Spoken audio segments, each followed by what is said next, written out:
Welcome, everybody, to this mystical week. Do you know why it's a mystical week? Have they aligned? It has nothing to do with the planetary alignment. Let me tell you a slightly creepy story. Okay. It involves you. Oh. Yeah. I was there. Last week, we did tarot cards. And as sort of a passing comment, a little bit of a quip, I mentioned that we could make a drinking game out of the predictions of a certain medium Oh, yeah. who's very prevalent here in the UK. Her name was Mystic Meg. Yeah.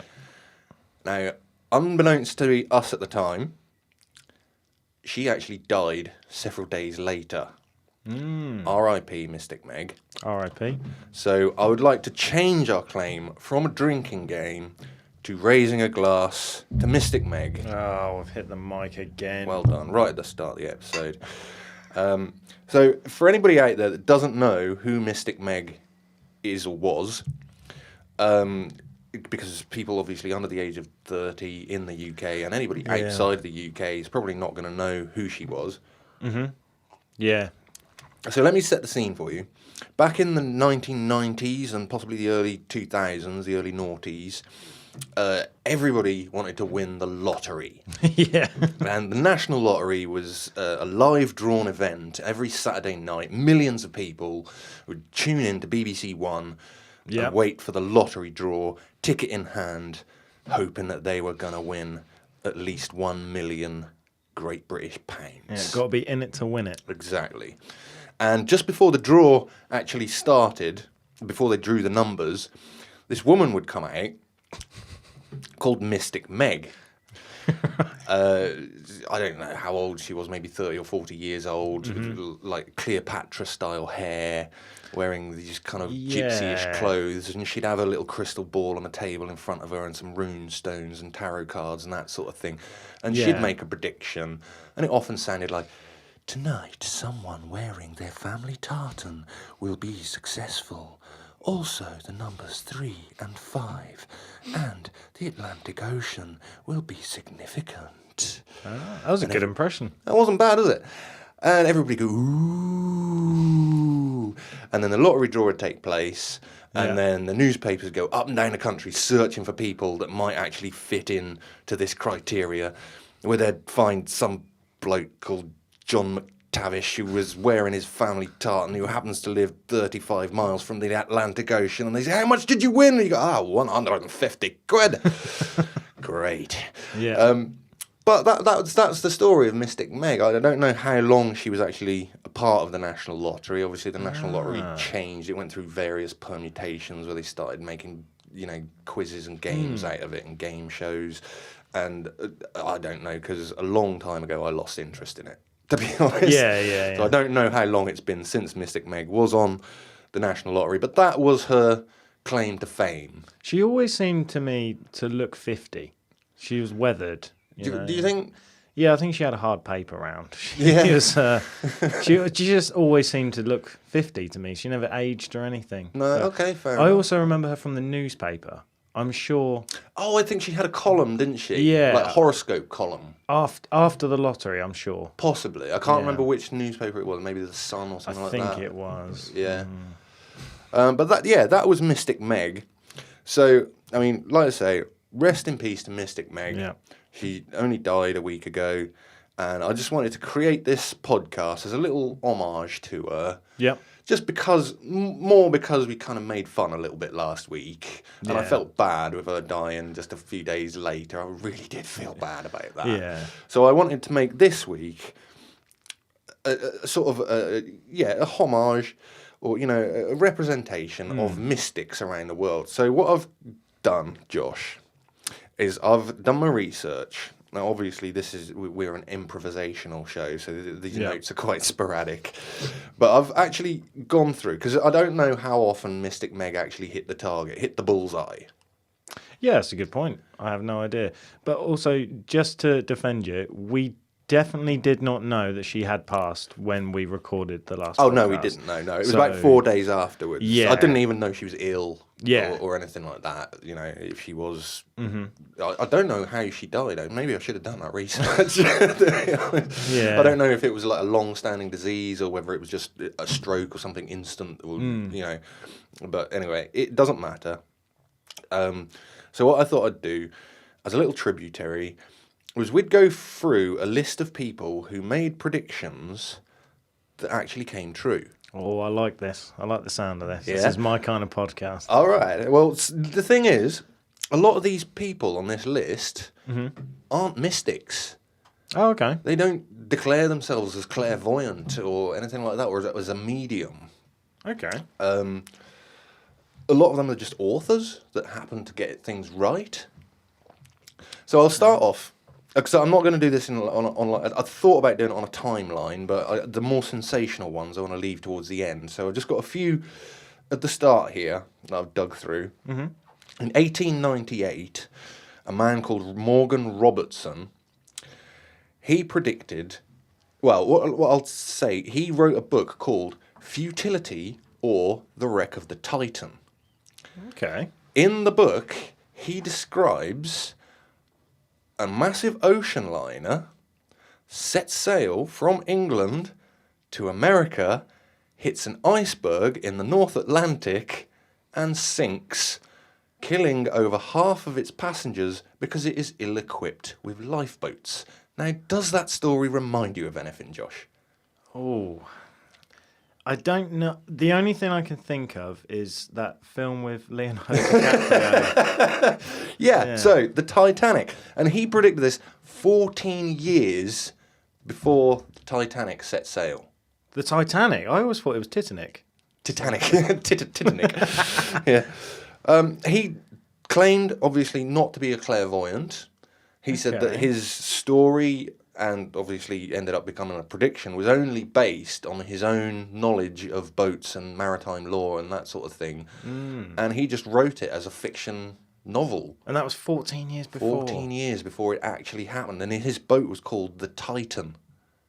Oh, that's pretty good. I mean, that's close, isn't it? Yeah, that's pretty spot on. That's pretty spot on. So, that's the first one. The next one, this guy you will have heard of, H.G. Wells. Yes. Another author. Another author, yeah. He done quite a lot of, like, really popular books back around the turn of the 20th century. In 1914, he wrote a book called The World Set Free. And in it, he described a military arsenal similar to like a grenade or a missile that would explode indefinitely due to enhancing the power of the atom. Oh. H.G. Wells did study atomic science, so he knew something about this.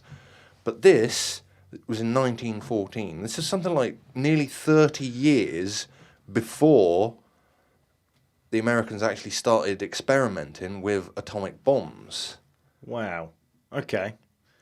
It's insane that they're not mystics and they're getting pretty he close. got the prediction right, yeah, that they would create the atomic bomb. He didn't predict that the little boy and fat man would hit Nagasaki and Hiroshima, obviously, Right.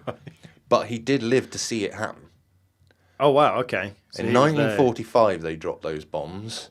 He died in 1946, Damn. knowing that what he had predicted in his book had actually come to pass. It's interesting because you want to kind of go back into their brains in those times and try and work out why they predicted it or how. Yeah. It's almost just a random thing.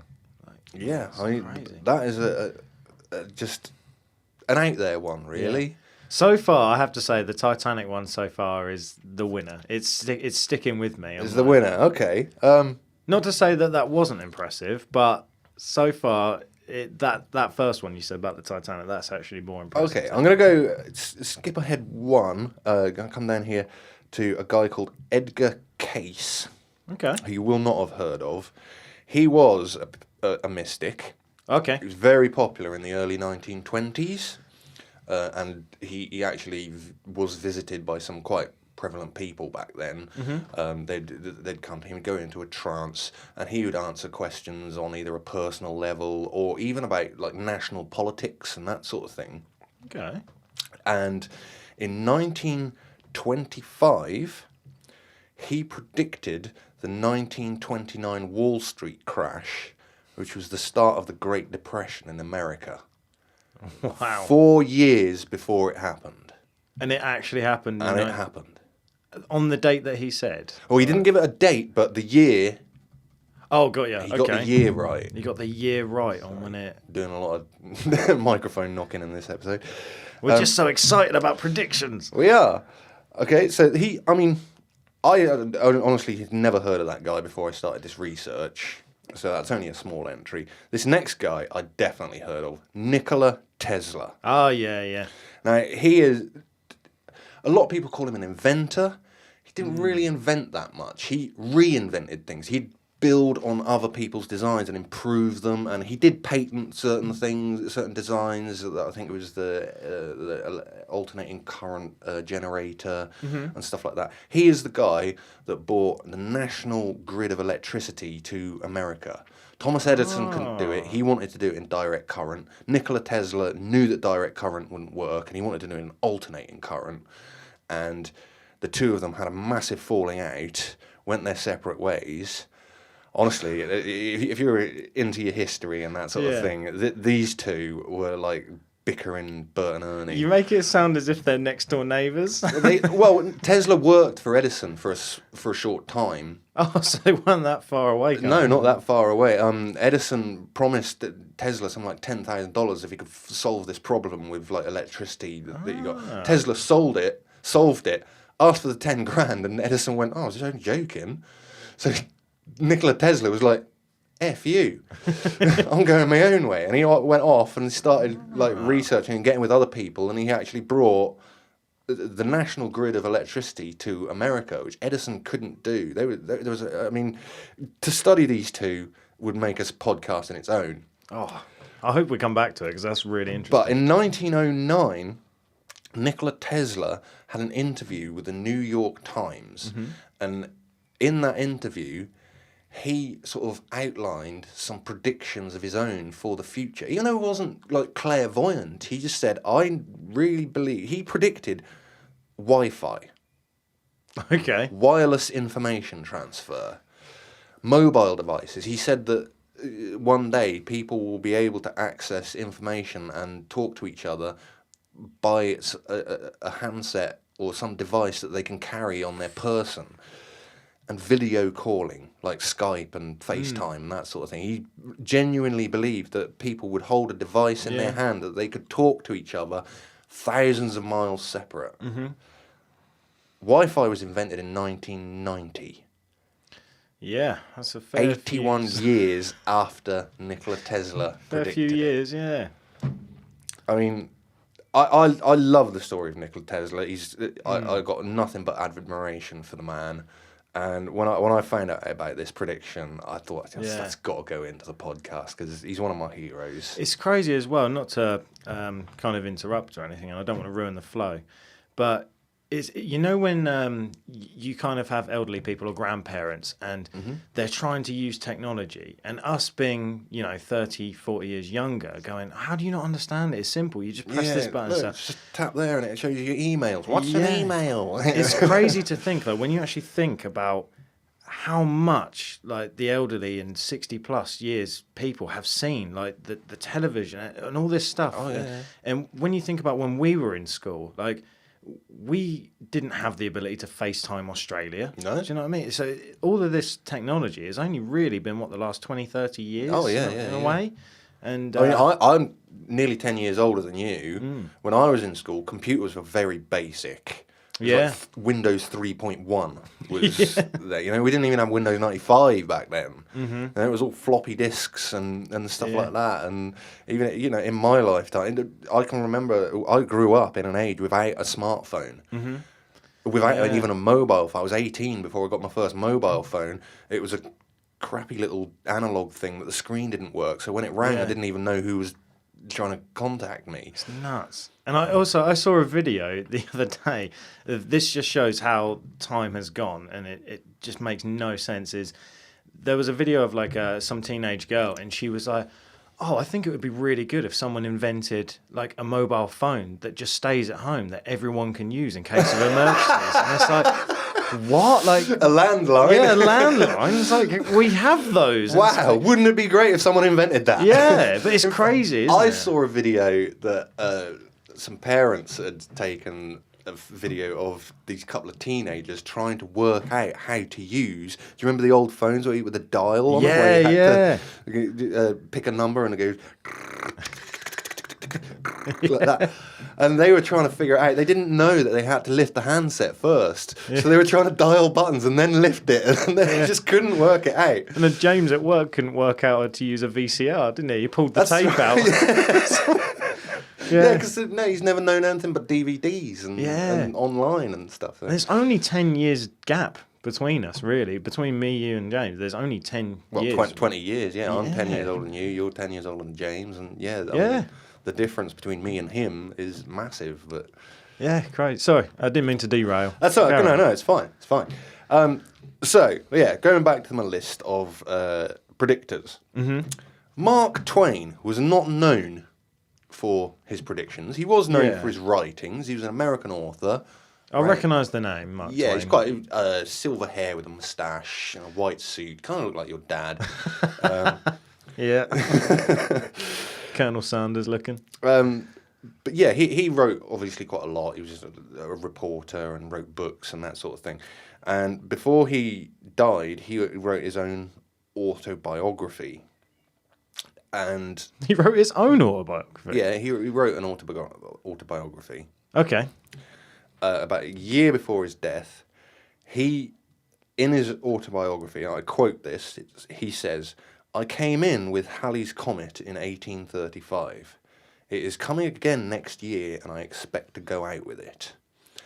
Halley's Comet is a regular visitor. Mm-hmm. It orbits the sun around about every 75 years. Oh, okay. So 1835, it did make a passing. On the 20th of April, 1910, Halley's Comet became visible in the sky. Close to Mark home. Twain died the next day. Wow. That's creepy, isn't it? That is creepy. Talk about predicting your own death. Now, several, but I haven't included everybody like that on this list, but several people did predict their own death. Some of them, it was only a couple of days before. There was one woman who was quite fraudulent, really. She predicted the end of the world several times wrongly, and then, like, on her deathbed, literally minutes before she died, she said, "I knew this was going to happen." And so she's also attributed with predicting her own death. But this guy did it a year before he actually died. And he got it accurate. That's impressive. That is very impressive. Okay, so another writer, Jules Verne. This guy was around in the mid-19th century. Around 1865, he predicted the moon landing. Okay. 100 years before it happened, he wrote a book, From the Earth to the Moon. Okay? 1865.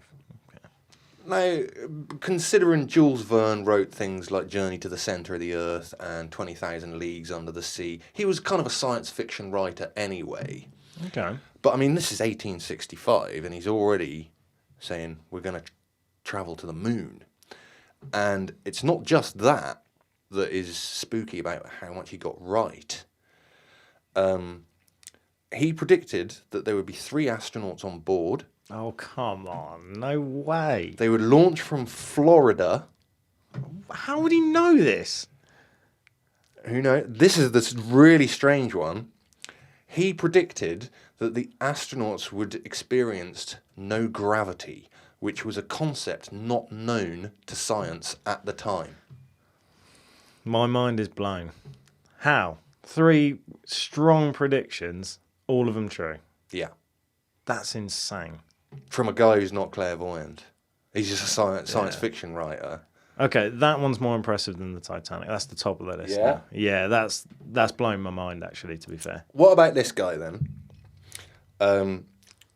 You will have heard of this guy. Leonardo da Vinci.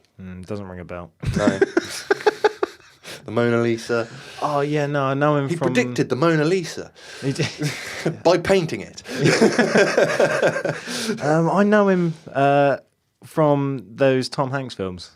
Isn't that the one? The Da Vinci Code. Oh, yeah, I suppose, yeah, because that starts with the Mona Lisa. No, I'm just being silly. Yeah, Leonardo da Vinci, classic, legend.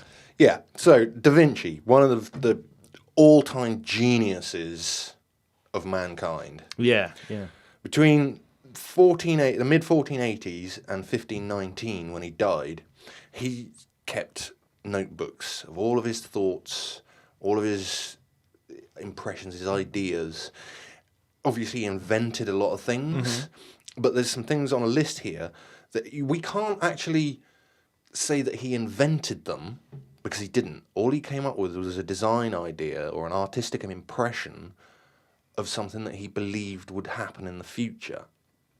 Yeah, I mean, suppose that's still kind of technically inventing it, if you've come up with the idea first. Well, he never actually built the helicopter, Oh, okay. but he did draw a picture of it. I know. Yeah, I know the one you mean. You know, the one with like the spiraled Yeah. fabric that goes up and when it turns, it lifts up. Yes. He came up with the idea of a helicopter. He also came up with the idea of armoured tanks. Oh, I didn't know that one. That's cool. I mean, his idea was more of just like a set of wheels, somewhere to hold the people, and armouring around it. It didn't have like guns on the front, and you know the amount of technology that we put into our tanks these days. Didn't predict that, but he did come up with an idea for armoured tanks. So he was just mainly painting and drawing these things. Yeah. Got you. Okay. Just scribbling yeah. them down in his notebook. And the problem is as well, people didn't realise that he'd even come up with these ideas for hundreds of years after his death. Damn. And they actually started going through his notes and finding ideas for helicopters, armoured tanks, bicycle chain. The bicycle hadn't been invented yet. There's drawings in his notebook that look remarkably like a bicycle chain that you'd find on your bike. And this one really does blow my mind. He drew a plan for a parachute. No way. And in year 2000, a brave guy, really brave, called Adrian Nicholas, built Leonardo da Vinci's design for a parachute and tested it by jumping out of a hot air balloon at 3,000 meters. Wow. And it worked. There's- It worked like a charm. And Adrian Nicholas said, when he actually hit the ground, he said the ride was smoother than a modern parachute, but because the material was so much heavier than what we have these days, the landing was a bit hazardous. Got ya. It might have caused him some injury on landing because he was coming in a bit hot. Broken bones and stuff. Yeah. But from 3,000 meters, he jumped out of a hot air balloon and survived. That's incredible. Now, there's a lot to dissect there. That's a 400-year-old design. So, parachutes weren't around, like, what, until the year 2000? Oh, no, parachutes were designed, I want to say, towards the end of the 19th century. Oh, of course, because world wars and stuff, they would have had parachutes. Yeah, I'm being stupid. So what was it in 2000 then that he had the design for? He got the design out of Leonardo da Vinci's notebook, stitched together a Hessian parachute, strapped it to his back and jumped out of a hot air balloon just to see if it would work. Bloody hell. That takes cojones, man. Yeah. Yeah, big cojones on that guy. But it did work. Da Vinci predicted that parachutes would be a thing. This guy, Da Vinci is his name? Yeah. He's really smart. He is basically, possibly the world's #1 genius. I would Gotta say be. probably ahead of Einstein and Stephen Hawking, because he's got his fingers in so many pies. Art, music, design, you know, and yeah, Da Vinci is literally, if I was to pick one person from history that was the greatest, most influential man in history, Da Vinci would be the guy. Yeah, 100%. I agree with you there. Not this next guy. All right. Nostradamus. Now, Yeah. we've all heard of Nostradamus, haven't we? We have Greek guy. I'm sure he not was entirely sure. Nostradamus? His predictions were written in a book called Les Prophéties. So it might have been French. I'm not entirely sure. French Canadian. Yeah, I know the guy. No, Nostradamus. Yes, he was big on the old predictions, wasn't Yeah, he was around the 1550s. Mm-hmm. So a long time ago. Now let's go through some of the things that he got right, Right. Yeah. because Nostradamus didn't get everything right. Yeah. There are, some people say around about 50% of his predictions. Some people say around about 70. No one would give him higher than 80 to 90% accuracy. Okay. But the thing is, Nostradamus's collection of predictions are so vast, so expansive, and so vague that you could almost look back at any sort of point in history, like the motor car being invented, and go, "Oh, Nostradamus, he said that about that, because look, a whirly burly thing." It's quite speculative. The Welsh came out there. Sorry. So, okay, let's go through them. 1666, the Great Fire of London. He predicted that. Okay. His prediction, I quote, "The blood of the just will be lacking in London, burned up by the fire of 66. Impressive. 1789, the French Revolution. These are hundreds of years apart. Oh yeah, then yeah. I mean, yeah, clearly over 200 years after he was alive, 1789. And he wrote, "From the enslaved populace, songs, chants, and demands, while princes and lords are held captive in prisons." That really does sort of portray the French Revolution, where obviously the citizens uprose. Yeah. Vive la France. Yeah. Now, we might as well just go straight into this one, because it's supposed that he predicted the end of the world in 1999. The 4th of July, 1999. I remember the day very well. I also remember the next day when I woke up, amazed that I was still alive. You fully believed in In Nostradamus. fact, a lot of newspapers, as their headlines said, "Nostradamus was wrong. Disregard if the world ended yesterday," and stuff like that. Just taking the mickey. But what he actually wrote was, "From the sky shall come a great king of terror, revived the great king Anglemois, before and after Mars' reign, as chance will have it." And for some reason, everybody thought that meant the end of the world. I don't know how that says the Didn't end of the world. translate to me. Some people think that "from the sky shall come a great king of terror" means the Antichrist. Maybe the Antichrist was born in 1999. But at the moment, that would put him 24 years old. So the world still hasn't ended from the Antichrist yet. And if you predicted the end of the world in 1999, why would you then go on to predict stuff that happens after 1999? Yeah, that doesn't make sense. Like the death of Queen Elizabeth. What? Don't tell me you got that right. Yep, he got it right. Oh, come on. What he started doing was writing what he called a quatrain. And he would label them with a month and year. So quatrain 1022 was the death of Queen Elizabeth. And he even went on to say that King Charles would abdicate the throne after Queen Elizabeth's death. His quote is, "Because they disapproved of his divorce, a man who later considered unworthy, the people will force out the king of the island. A man will replace who never expected to be king." So, yeah, he predicted Queen Elizabeth would die and Charles will take the throne, but for whatever reason, he predicts that Charles will abdicate because of the general population's disdain for his wife, which is fair, I guess. And then he will replace by a man who never expected to be king. Now, some people think that this means something's going to happen to Prince William and that Harry will get the throne. I can't see that happening now. I think... I don't know, because obviously William expects to be king at some point. Yeah, I think he'd be a good king. I think he would, yeah. These are all things that are now are starting to happen this year.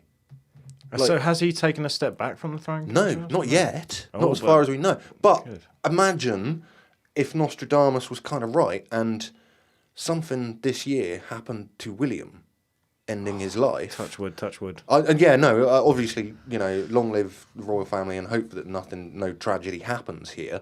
But if Nostradamus's prediction is right, it could mean that something will happen, possibly to William and Kate, that means William can't take the throne. England revolts against King Charles III, who then abdicates because of all this pressure that's on him, and then Harry gets the throne. Possibly. But now you've said that, if something does happen, next week's podcast has to be about the royal family because you've predicted that. So... I haven't predicted anything. This is Nostradamus. Oh, yeah, Nostradamus, yeah. And he also predicted the Ukraine war.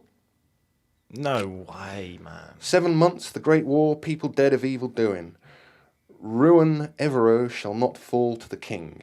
And it's been stated that people should hold up in ruin That's insane. until it's all over. And this last one, Quatrain 523, it's 2 months from now. Oh, no. The two contenders will unite together when most others unite with Mars. The African leader is fearful and trembles. The dual alliance is separated by the fleet. So Africa and Mars are going to go to war with each other? No. But this could be a reference to Elon Musk. Ooh. Who was born in South Africa. Oh, come on. No way. And has plans to go to Mars. And this year, he'll be testing the Starship, its first orbital mission.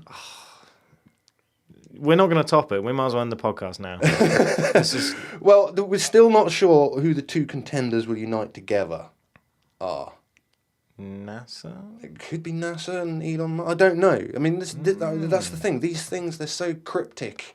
Yeah, it'd be interesting to see what Nostradamus got wrong, because those are hella good. So... They are good, aren't they?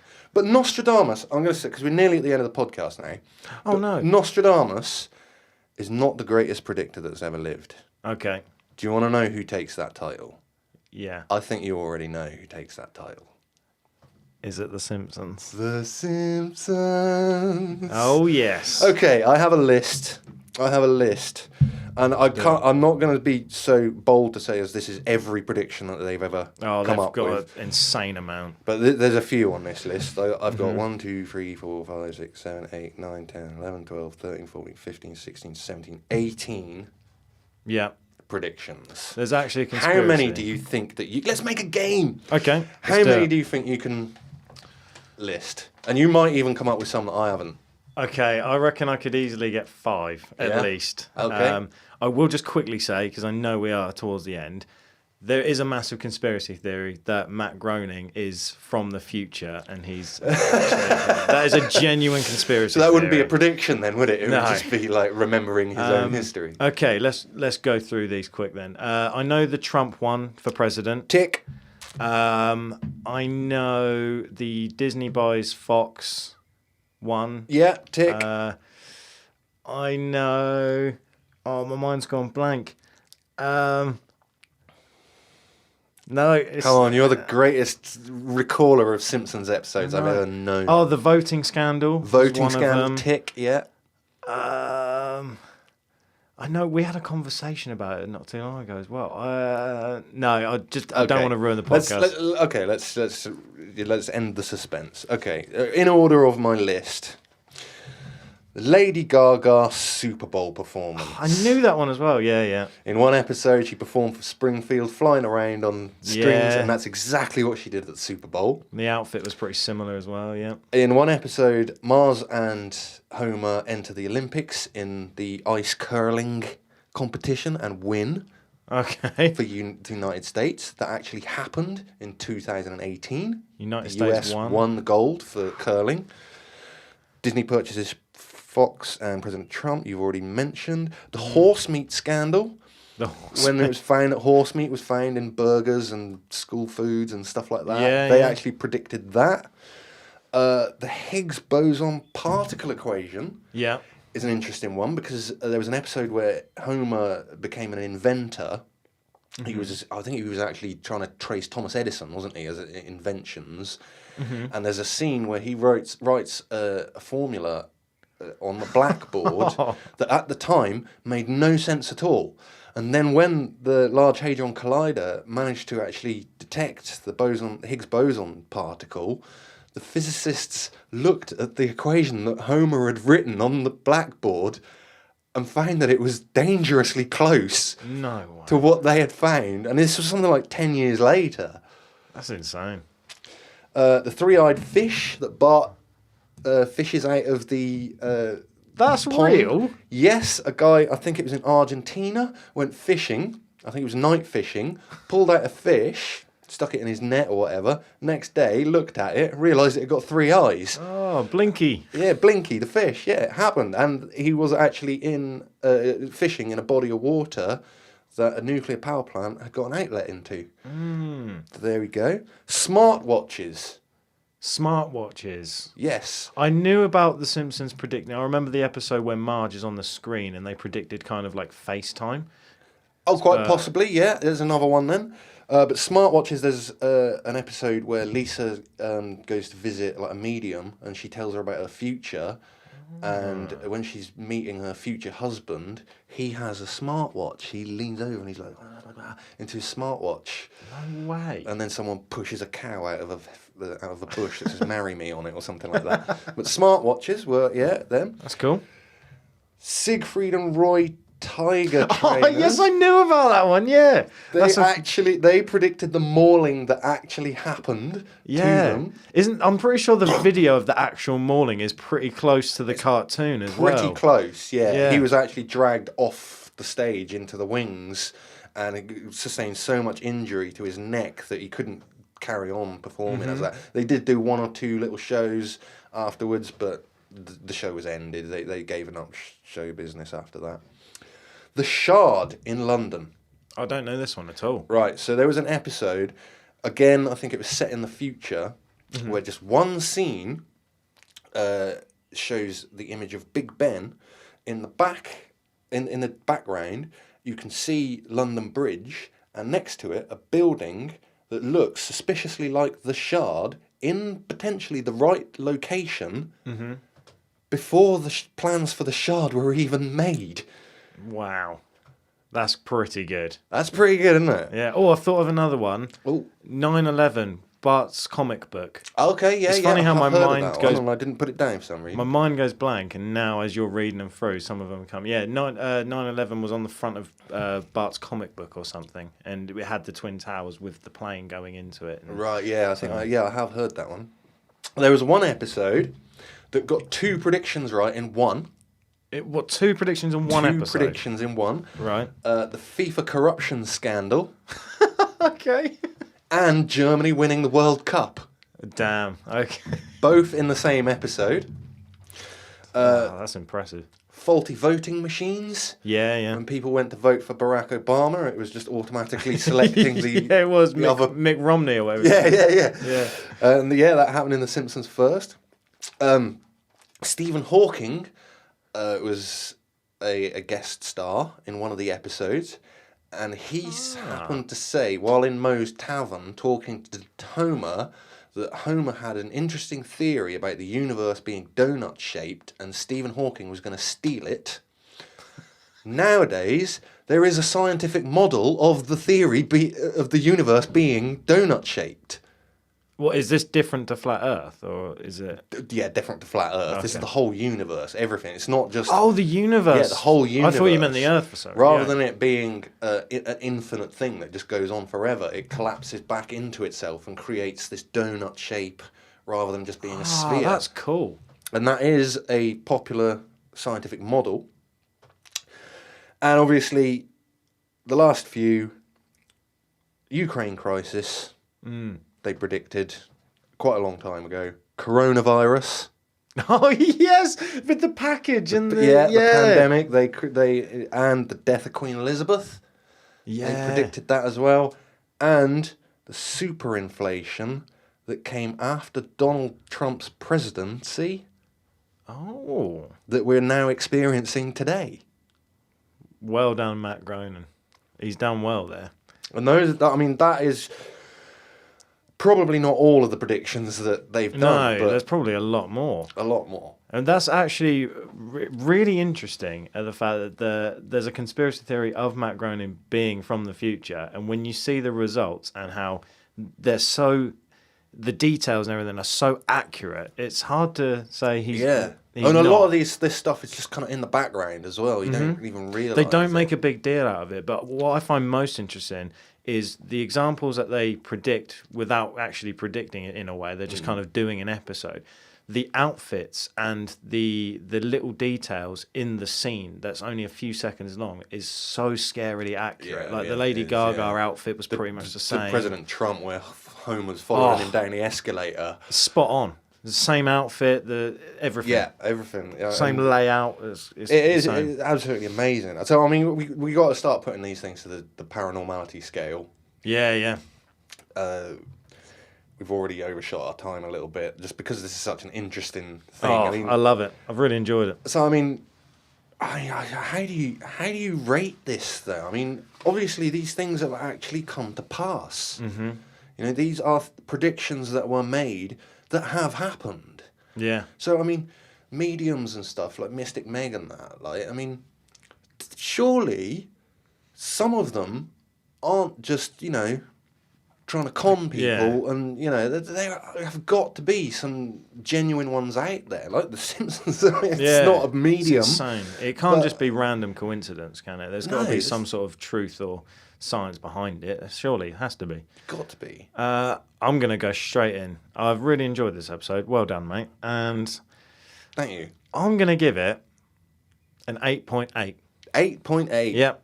To be honest, I was thinking of pretty much exactly the same. Yeah. 8.8. I think that's fair. Yeah, we'll just go with that. Yeah, let's do it. Both on 8.8, so the average is obviously 8.8. I could work that one out. My maths is terrible. Oh, I'll let you do the maths next time then. Yeah. Good luck.